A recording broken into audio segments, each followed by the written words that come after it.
On for later this week. It caught by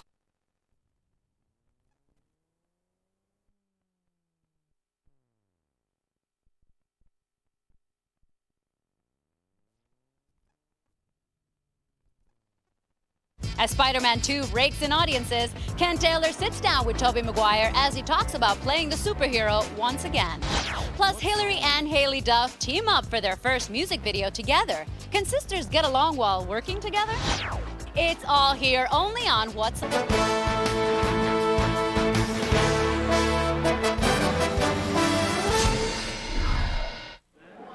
right, Popeye's here. Take a good look, Pop. I'm Buck Barrel. I'll see you in hell, Wave Money.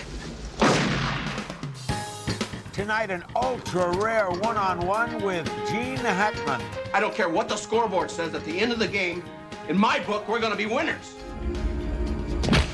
So you make movies, huh? I produce feature motion pictures, no TV.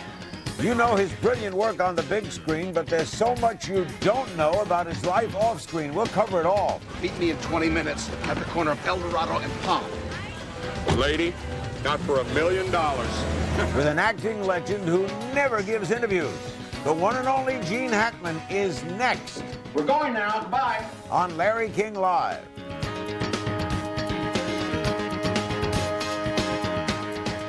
What a great pleasure for me personally tonight to have as our special guest Gene Hackman on this edition of Larry King Live. One of our truly great actors, won the Best Supporting Actor Oscar for 1992's Unforgiven, Best Actor for 71's The French Connection, co-author of the new novel Justice for None. There you see its cover, co-authored with Daniel Lenihan. He also wrote another book with Mr. Lenihan called Wake of the Perdido Star. Two diverse topics, by the way. Yes. You don't do a lot of interviews, though, do you? I do them for film when we're out doing the junkets, But you don't do sit-down, elaborate, extensive. No, I You haven't. don't like it? I don't like to talk about myself that much. Why? I don't know. It's the same as watching myself on film. It makes me uncomfortable. I love doing the acting. I love that part of it. When I'm doing it, I'm just totally enraptured. But when I see myself up on the screen, it's that I see my grandfather there or something. You know, I see, Really? you know, I think of myself as being 21. Now, you do too, I know. Oh, yeah. Yeah. But then when you see yourself, it's a whole different story. And psychologically, do you think you like going into roles rather than letting yourself out? I don't want to get so deep to start here, but do you think that's part of it? I like that. I like You like being other people. Yeah, I like getting inside there and that interplay with other actors. I love that. Denzel and people of that caliber that can really stay with you and, you know, do the stuff. And that acting is a lot reacting, right? Yes, yeah. You listen and something happens with you while you're listening and then you give something back. And Are you better when the other person's great? Well, I would like to think so, but I mean, the two actors make each other better. I think they do. Yeah, I think that it's a give and take. You work with Meryl Streep or somebody like that, and there's stuff going on there, you know. So let's talk about some movies. The French Connection. You were not the #1 choice for that. Is No. that correct? No. In fact, someone said you were 7th. At least. Robert Mitchum had been considered by the studio. And, Popeye Doyle. Rod Taylor was the first choice of Eddie Egan, who was the real cop. The director wanted Jimmy Breslin. The writer. The writer, New York writer. I fell in the kind of the middle area there because I had done some films and yet I was still kind of unknown. So how'd you get it? I met with Billy Friedkin and Phil D'Antoni here in New York. And Did you have to test for it, or? no, I didn't test, but I met with him. It was a pretty good meeting, and next day they said, "Okay, you got it." Oh, I'm going to check on this address in the Bronx, and if they don't know you, they're at your ass. Did you watch that finished work? I've seen it since, but I didn't watch it when at the came time. out. no. That was a brilliantly put together movie, in Wasn't it? addition to the It was- performances. Yeah, it was. Thank you. But it was really well put together. And Billy Friedkin is a great director. He really really knew what he was doing, knew exactly what he wanted. Are you well directed? I have trouble with direction because I have trouble with authority. I was not a good Marine. I made corporal once and was promptly busted, and I just have always had trouble with authority. So do you challenge directors a lot? I do. I shouldn't, but I. But if it's Billy Friedkin, do you not challenge him? I think I actually did challenge Billy, and I had no reason to because I hadn't had any track record or anything. But I probably did. I probably don't do it in a way that is constructive. When you're doing it, do you know if it's going well? Did you know French Connection that you were really cooking? Yeah, there was a kind of an energy, that you can tell.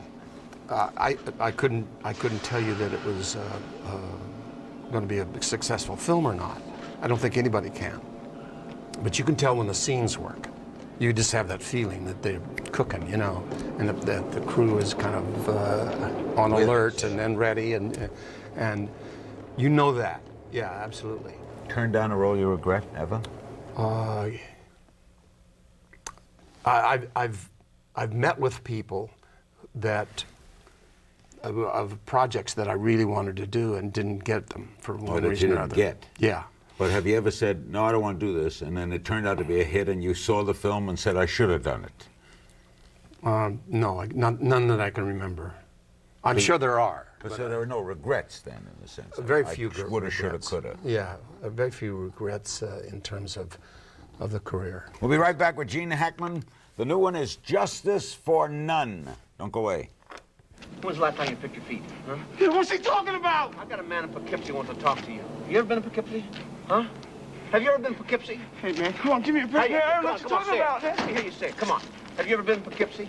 You've been in Poughkeepsie, haven't you? I want to hear it. Come on. Yes, I've You've been there, right? Yeah. You sat on the edge of the bed, didn't you? You took off your shoes, put your finger between your toes, and picked your feet, didn't you? Now say it. Yes. All right. Larry King Live is brought to you by the new multivitamin for your low-carb lifestyle. New Centrum Carb Assist from A to Zinc. When you cut carbs, you could be cutting nutrients essential to your health. The new solution is... Best deal available, not at CalDirect Home Loans. With our best rate and fees guarantee, you can refinance your mortgage, access needed cash, or consolidate bills without worrying about someone taking advantage of you because your credit score is too low, even if you have a loan in process with another lender. At CalDirect Home Loans, your future is more important than your past. Call 1-800-CalDirect. Is DNA really evidence? For Jen, truth was relative. Then she got Washington Mutual free checking. Your potential to be the best that you can be. I don't care what the scoreboard says. At the end of the game, in my book, we're going to be winners. Okay?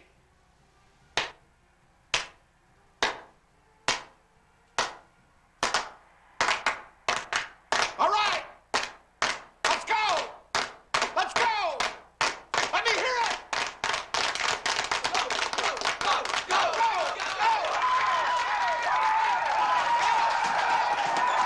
We're back with Gene Hackman, one of my favorite people. It's his second appearance on this show, but the first time he was on, old friend Geraldo hosted it. That was many years ago. Many years ago, yes. But it's really great having you here. Thank you so much. Were you a sports fan off of Hoosiers, by the way? Yeah, I've always been a big sports fan. Yeah. That must have been a great movie to do. It was great fun because we shot it 70 miles from Danville, where the book is set actually, close to Indianapolis. All right, let's pick up on some things. You get in late into writing. You also got late into acting, right? You weren't an 18-year-old knocking on doors to get into theater. No, I went in the Marines when I was 16, and I spent 4.5 years in the Marines, and then came right to New York to be an actor. And then 7 years later, I got my first job. Do you know why you wanted to act? Well, I know. Yes. I was very taken with the early days of James Cagney and Errol Flynn and Everett G. Robinson and those kinds of films. Very taken with that, and my mother and I were at a film once, and we came out through the lobby, and she said, "I I want to see you do that someday. And that was all it was needed. Because I already wanted to do it, but you have to have somebody tell you, or you need to be pushed a bit. And that's the only thing she ever said to me about acting, was she wanted to see me do that. Where'd you grow up? In Danville, Illinois. Right there. Yeah. Not far from Reagan country, right? Yeah, Dixon is not too far, yeah. You had a proclivity for it? Were you good at it right away? No, not at all. I never went out for any the high school plays or anything like that. They had a Red Mask Players community theater in town. I was always too embarrassed, too shy to do that. And no acting in the Marine Corps? No acting in the Marine Corps. When I got to New York, I got an acting teacher, George Morrison, who really was great for me. Really and you great. hung out with Dustin Hoffman? Yeah, Dusty was a friend, and as was Bob Duvall. And Dusty lived with my first wife and myself for a while until I kicked him out. He lived with the two of you, right? Yeah, exactly. He was something. He was. Still is. He used to have some mason jars there with had money, up on the shelf, and they had $5, $4, rent, food, blah blah blah. And so he asked me for a loan one day, and I looked at it and I said, "Well, you got all this money." He says, "Yeah, but this one's empty." He wouldn't take money out of there. What was your first paid job? Oh, Chaparral off Broadway, the Sheridan Square Theater. What was it like, first night, stepping on stage, paid actor? Yeah, it was like a dream come true. We were made $45 a week then, I think, off Broadway. And it was absolutely great. Liked it? Oh, loved it. Loved every minute. I've loved every minute of my career. I really have. There's been, tough times, of course, but I like the process so much. You like theater as much as film? I do. Probably more. Of course, the audience is there? Yes. My early days in Broadway were all comedies. I never did a straight play on Broadway. And when I got to California doing things, everything has been, well, up until about 10 years ago, kind of serious stuff. How did that move happen, New York to Hollywood? Let's see. Were you doing a play and someone saw you? Yes, actually I was. I was doing a thing called Children from Their Games. Robert Rawson was in the audience, saw me and put me in Lilith with Warren Beatty. Real nice meeting you. Yeah. Hope you come back real soon. We'll have a real chat. Thank you. And that's where Beatty saw you work, and he put you in Bonnie and Clyde. Exactly, yeah. And that was your big break, yeah, right? that was a good break, yeah. The Barrel Gang had been reported as far west as White City, New Mexico, and as far north as Chicago. Did you like working with Warren? I loved it, yeah. Tough director. Yeah, no, he's tough. Manic. 50 takes and all that. I know. Of course, Arthur Penn directed Bonnie and Clyde, but then I worked with Warren again in Reds. And I'm laughing because 50 takes is tough. If you work with Warren, I did I'm not a movie person, but I was in Bulworth. Yes. And you think you're done. Now the reverses. Yeah. Bonnie and Clyde, though, was special. Did you know it was special? I tell you, I didn't know that a movie was going to be successful, certainly.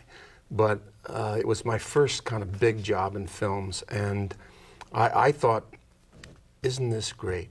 5 actors working around in a car, we were all in a car and doing these scenes. Well, it'll always be like this. Of course it wasn't. There are bombs. And there are bombs, right? and a lot of times you're working by yourself, but it was a great ensemble piece. He gave her the milk, see, and she drank a little bit of it, and the next day he gave her some more, and she drank a little more until 1 week goes by, see? And he brings in the milk, and she drinks down every drop of it, and she looks at her son, she calls him over there, and she says, "Son, whatever you do, don't sell that cow." Since there was in you a writer, didn't come out for a while, did you tend to say to writers, "I'd change this line"? No, I didn't. I like the process. I like doing the way it's written, even if it's bad. I like to try to make it better, make it good.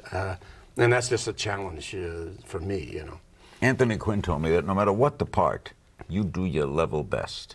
In other words, you could say this was a grade B movie and this was Zorba the Greek. Absolutely. You gave it the same. Yeah, absolutely. I think all good actors do that. that you have to commit. Otherwise, you're going to see that film down the line, and it's going to bite you right in the butt.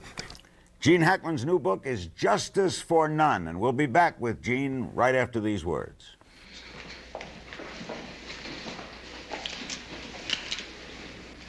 Take a good look, Pop. I'm Buck Barrel. For the barrel boy!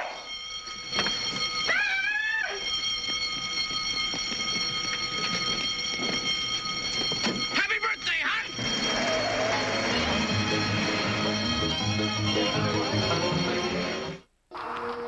You have headquarters in Seattle, procurement in Denver, R&D in Dallas, and marketing in Miami. We can design, deliver. The actors being in contest with each other, which we all would prefer that they weren't, but I'm here and somebody has to win, so I wish all of them could have been up there, honestly. We're back with Gene Hackman. You mentioned your mother. Your father left the house early, huh? Yeah, Dad left when I was 13. Never saw him again? Oh, I saw him. Yeah, I saw him later on. He was still around town for a while. Bitter? Was I, or was he? You. No, I wasn't bitter. I was, disappointed certainly, hurt. I don't think I was ever bitter. I loved him. I loved him right to the end.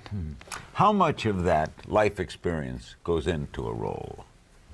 Well, I think everything. I think when you decide to do a role as an actor, if you're honest with yourself, you choose all those things, both the good and the bad that's happened to you, and you try to make that come alive. So it's still you. Oh yeah, it's still you in that admiral. Yeah, but the writer has done you a favor. He says you are dressed a certain way, and that you stand a certain way, or you give off a certain kind of energy, and he's done a lot of your work for you.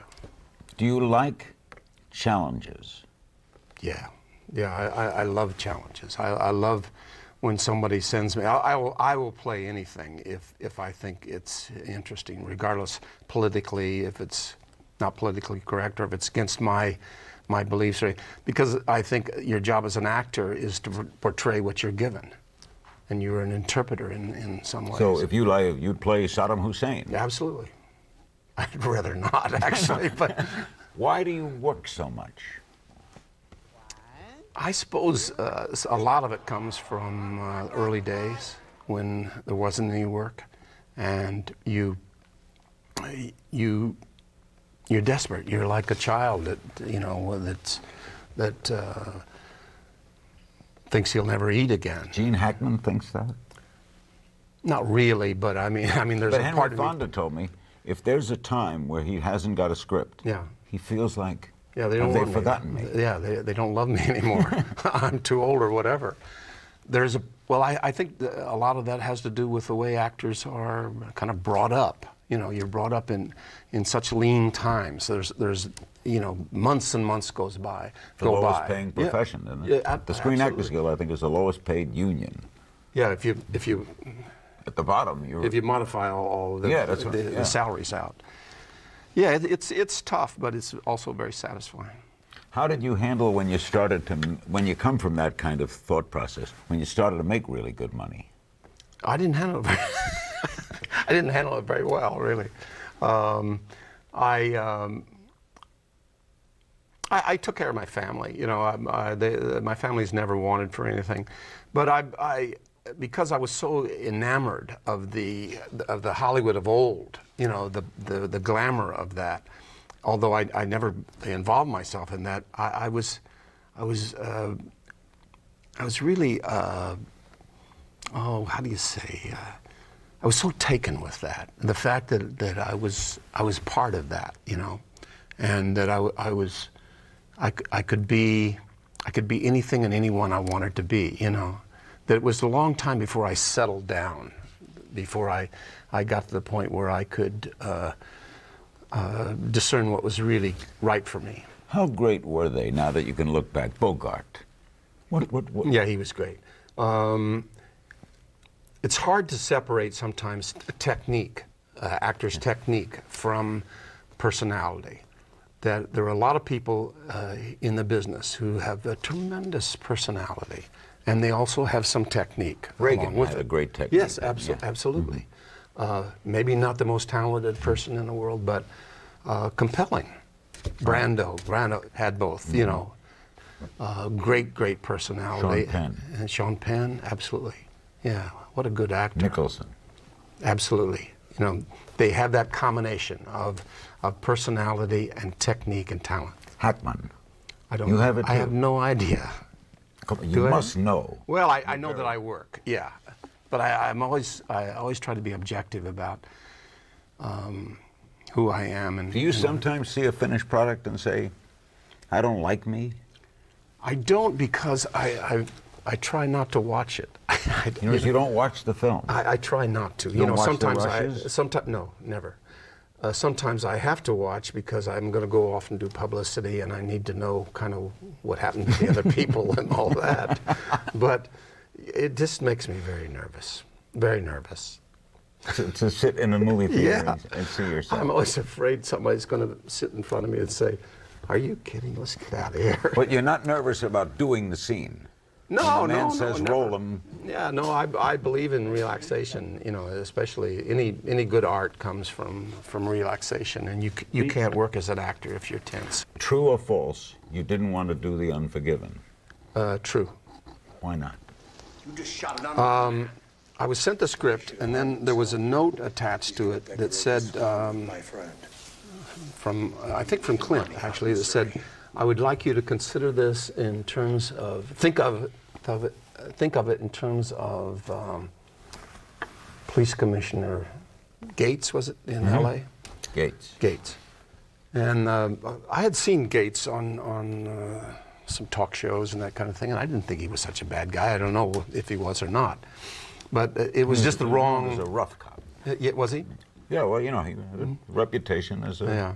Well, no maybe I just didn't. I should have done my homework. It's funny how a career can be changed that way. Now he tells me. Yeah, now he tells me. And it was the wrong image for me at that moment, because just for that reason I hadn't done my homework. So why'd you do it? Oh, I was convinced by my agent Fred Spector to reconsider it and. What was it like to be directed by Clint? Great. Because? Yeah, because he's an actor. He knows what actors respond to.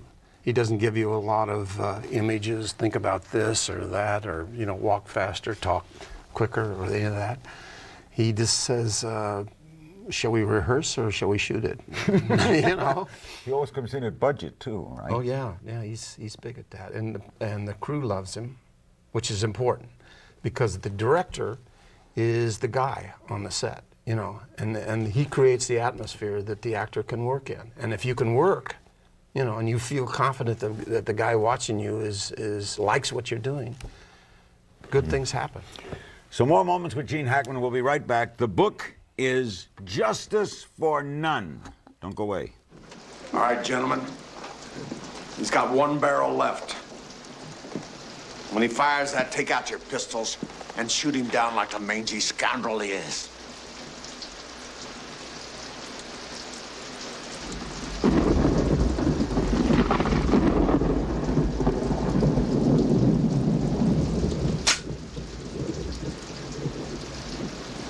Misfire. Kill us.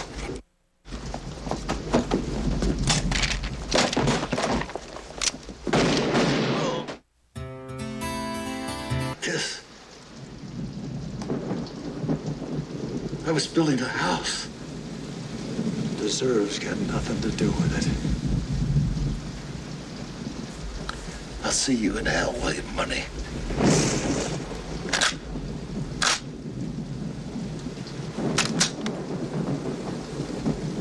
Yeah.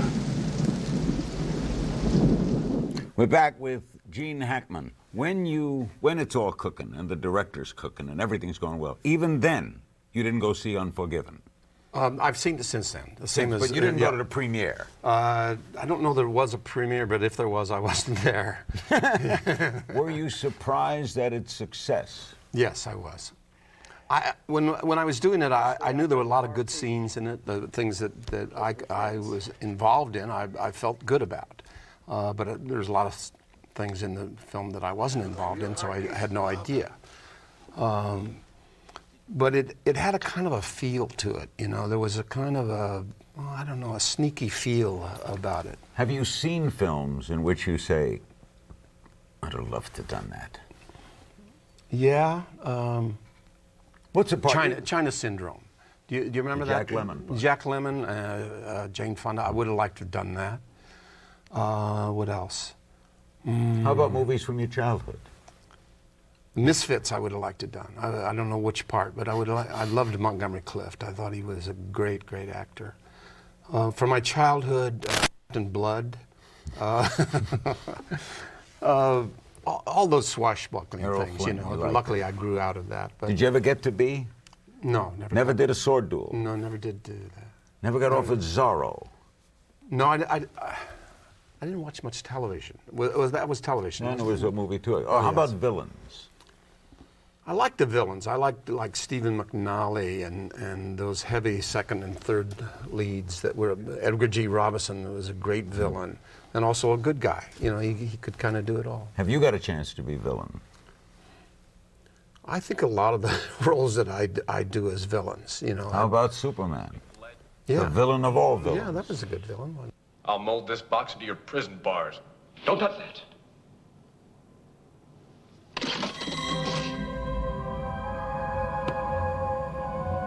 I told you. That's kryptonite, Superman.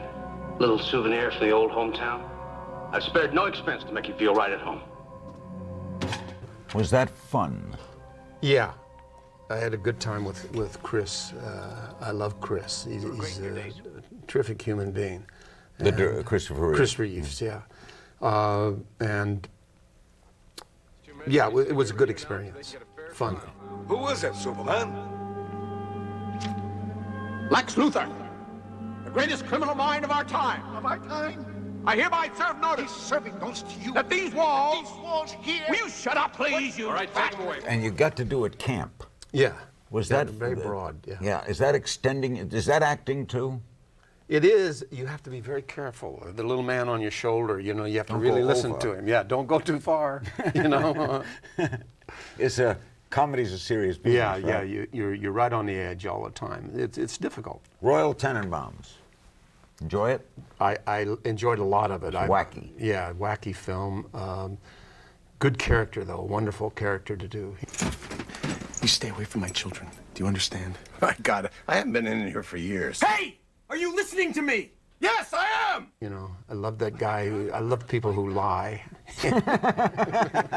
We were talking before we went on about Denzel Washington and your work with him in Crimson Tide. Yeah. What was that movie like to do? Which was as good a military thriller as you could conceive. I mean, you had to like that script right away. Yeah, no, I did. I liked it, and I liked the idea of working with Denzel and Tony, the director, Tony Scott. It was good. It was very intense on the set. Tony runs a very tight set. He shoots with long lenses, which meaning the camera could be against that wall and you'd be over 20, 30 feet away doing a close-up, because he likes that distortion that the long lens gives you. So it's a little difficult when you're doing an intimate scene. The camera is way over there, especially if you've done a lot of films and you're used to the camera being right there, you know, right on you. And you can kind of talk, you know, right past the camera. Did you know in that film you were cooking? Yeah. Yeah, a lot of the scenes, I knew that they just work, especially when I accidentally punched Denzel. Actually hit him? Yeah, accidentally. That was tense. Give him a missile key.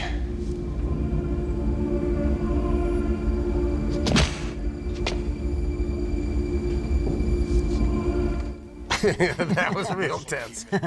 Were you in a sub? No, we were on a set. Yeah, we used the sub one night out in Long Beach when we were boarding the sub. but the rest of it was all done in studio. Do you have a favorite? Yeah, I always say this, that my favorite was not a film that worked commercially. It was called Scarecrow, that I did with Al Pacino. And I love Al. I love his work. I just think he is one of our great actors. And I loved working on that. Why didn't it work? I don't know.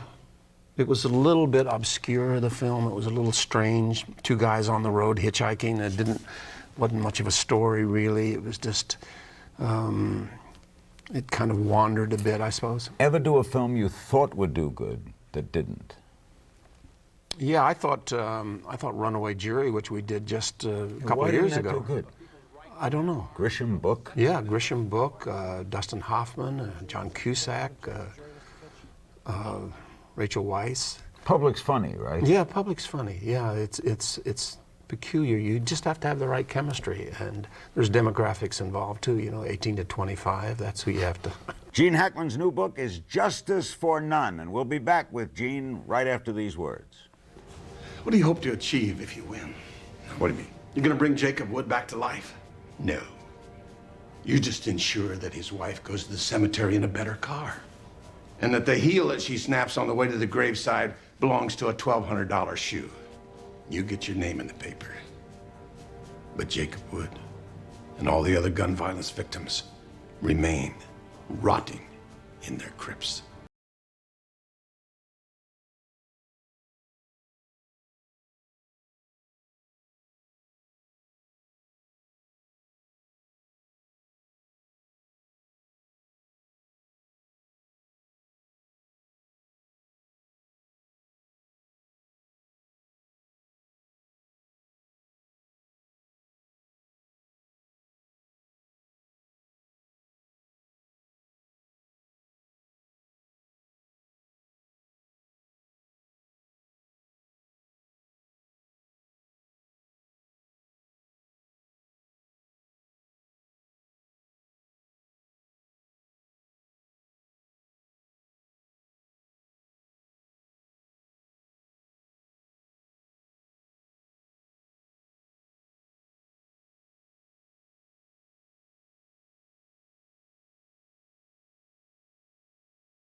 Nice.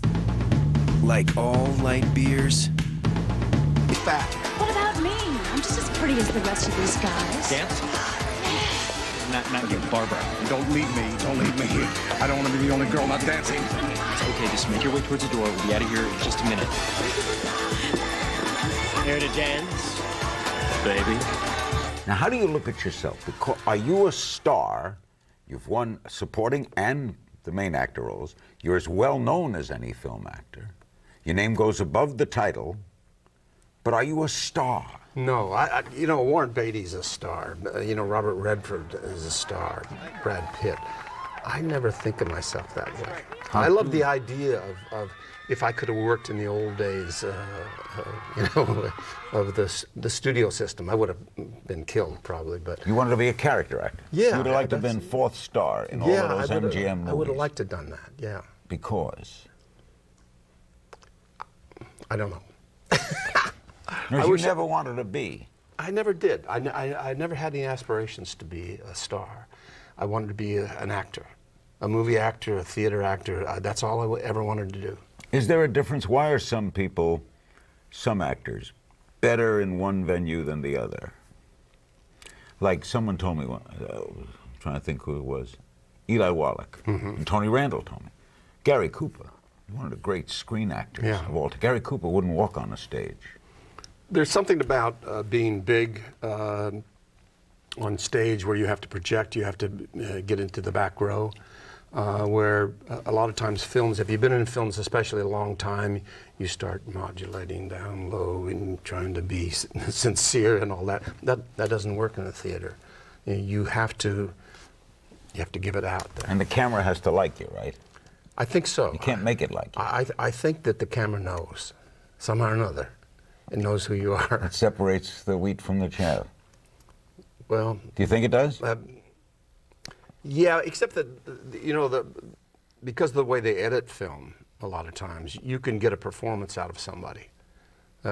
Maybe not for 20 years, but you know, once in a while, you can get a great performance out of what I would call an amateur actor. Which you couldn't do in theater. That's right. Because theater is the actor's art, right? Yes, Once exactly. the curtain opens, the director is you're useless. up there where the wind's blowing. All right, selection process. How do you choose what you do? I'd like to be able to say that I choose it always on script, but that's not always the case. You know, many times it has to do with if you need to work, if you haven't worked for a while, you take things that might be on the border. But I would say script, director, co-star. Script first. Yes. And then location.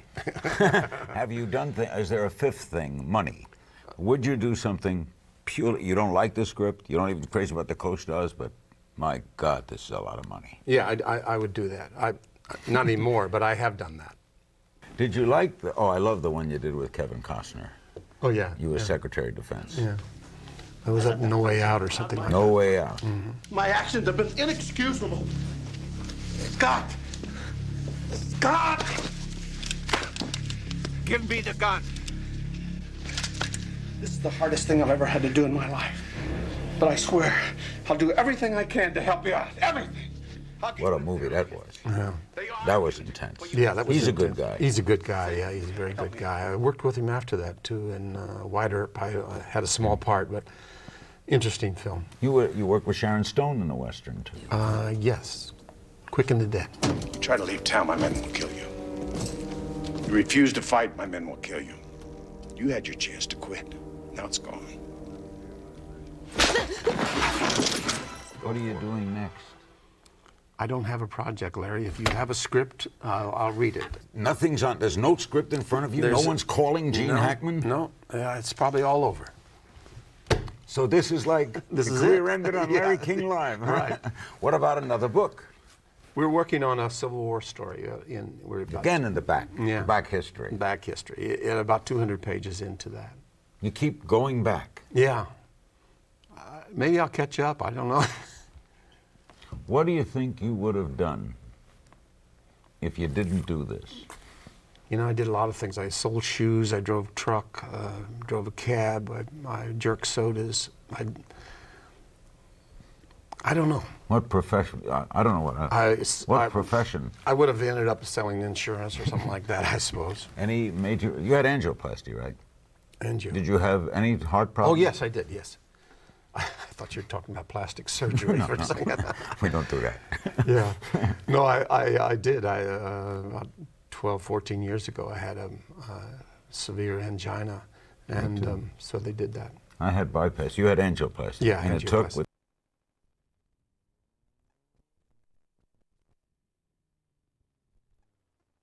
Really, I didn't really know the extent of it at the time. I guess that's why, and it happened very quickly. You know, I was in the same day. What do you fear? You worry about your health? Are you I try to take care of myself. I don't have a lot of fears. I have the normal fear of passing away. You know, I guess we all think about that, especially you get to be a certain age. I want to make sure that my wife and my family are taken care of. Other than that, I don't have a lot of fears. A few other things. Where were you on 9/11? I was in a chartered plane in Toronto, just getting ready to take off. And the pilot said, "We have a little hang up in New York. We'll probably have to stand out for 20 minutes or so." And we were 3 days there. Where were you? In Toronto. How did you? Who told you what happened? Well, we taxied back to the terminal, and you must have been wondering what's going on. Yeah, what's going on? You know. And I went into the terminal and started watching television, and of course. Remember your reaction? Yeah, I think I probably reacted the same way a lot of people did. At first, I thought it was an accident when the first plane went in, and we stood there and watched the second one on television, and then you knew immediately it was no accident, and that. I must say I couldn't put my finger on who or what had done that right away. Terrorists it didn't occur to me. I don't know why, but you wonder what goes through someone's mind who takes their own life, takes other lives. Yeah, what kind of dedication is that? You know, it's very. Have you ever had to, you must have had it in this long career, play erratic people or people perceived as erratic? They don't look in the mirror and think they're erratic. Yeah, you play them in an honest fashion, though. You play them in a way that everything that you're required to do is the absolute truth. You play a lot of angry people. Yes, I do. Do you like anger? I mean, do you take to it well? I like it because it's dramatic. It's tense. It's what we live for as actors. You know, you get things going. You know, you rev it up. Yeah, you rev it up. Yeah. Do you use methods for that? Yes. Think of things that make you angry? Yeah, there's a whole process, sense memories and affective memories, where you go back and you get yourself relaxed and you think in terms of where you were and what you were wearing and what the temperature was. And use it. Yeah, you use that. The Civil War novel got a title? Not at this time, no. Mississippi, we called it the Mississippi Story. You were in that great movie on Mississippi, right? Yeah, Mississippi Burning. His book is Justice for None with Daniel Lenihan. I'm halfway through it. It's a terrific read. His earlier one, also written with Mr. Lenihan, was Wake of the Perdido Star. That was published in 1999. He's Gene Hackman. We'll be right back. Get out there. You got a stupid smile, you know that, pal? Can you see it? Huh? Go ahead. Did you smile when the bulldozer ran over the black kid's body? Did you? Get out. Did you smile when the bodies were covered over? Did you?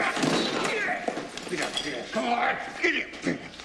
Did you smile that same stupid smile? Huh? Did you? CNN Tomorrow. Not much heat, not much light, and just a few sparks. Is the American news media letting President Bush off easy? Paula's on now. CNN Tomorrow, 8 p.m. Eastern. Once again, more Americans trust CNN than any other news organization. Another reason why... Well, you got that on the brain, but if you were so scared, why'd you take it to Vegas to begin with? I needed $500,000 to buy a script. A movie script. Blockbuster, but quality. No mutants or maniacs. This is going to be my driving Miss Daisy. All right, now what about working with a co-author? That's different. You know, that's even though you're simpatico in a lot of ways, you also... You have to give up your ideas. You know, you have to give up some of your ideas. You just can't be rigid, which is true in acting too, to some degree. But it's a fascinating process because you're doing it by yourself. Why'd you decide to write? It was peculiar the way it started. It was a lark. The first book, we were just kicking around ideas. Now, Lenihan, we should explain who he is. Dan Lenihan, who lives in Santa Fe, works for the Parks Department, is a writer in scientific magazines about diving. He taught me to dive for the film The Firm. And that's how we... seen in Hawaii, right? Cayman Islands, actually, yeah. Just follow me and don't overbreathe. What about Sonny Caps? I thought we were under a lot of pressure. We're under tremendous pressure. If we don't get this dive in before the bank, we can't do it. You can't dive and then fly within 24 hours.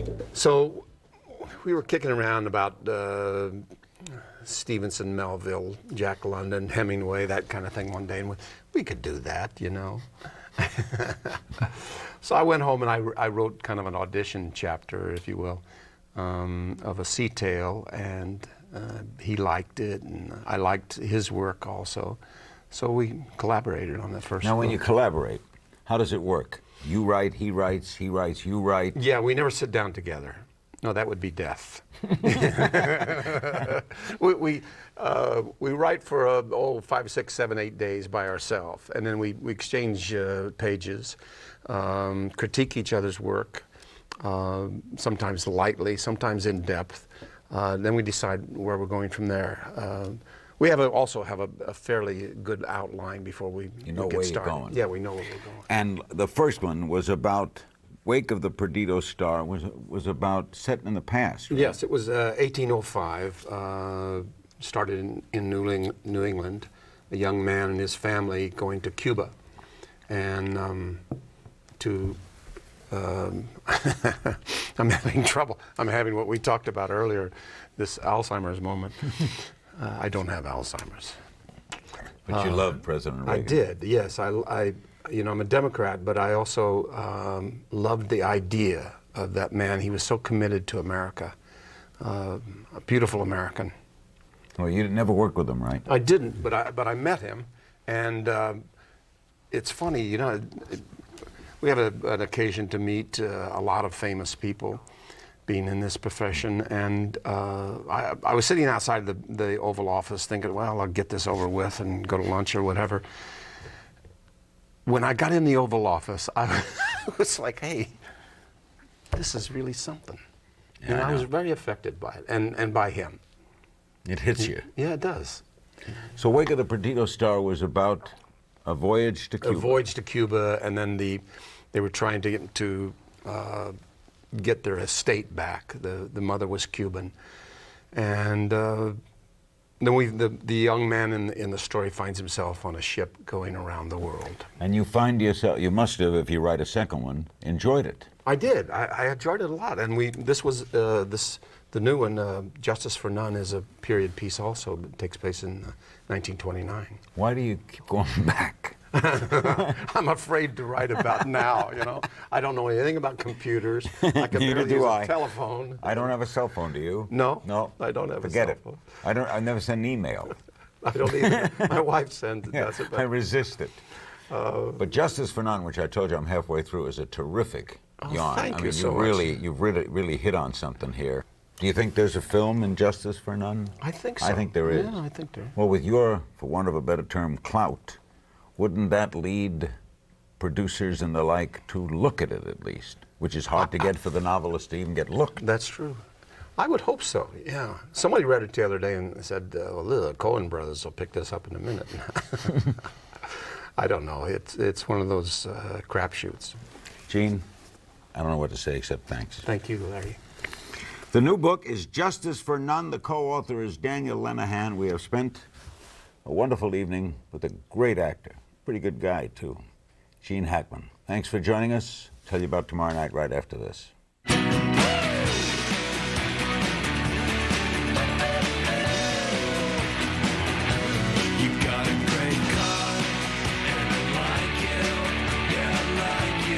I have more news on your most trusted name in news, CNN. Good night.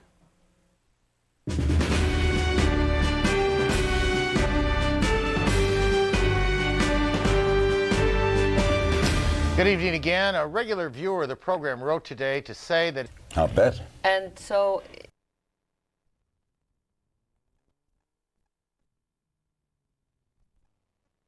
with something and then seeing another point of view, that's quite interesting. And I mean, I think that's how compromise and good governance happens, is when people who come from different points finally find a solution that works. I think a man and a woman on a whole array of issues, including raising children, have differences, and then you work them through. So it's interesting. It's a learning experience.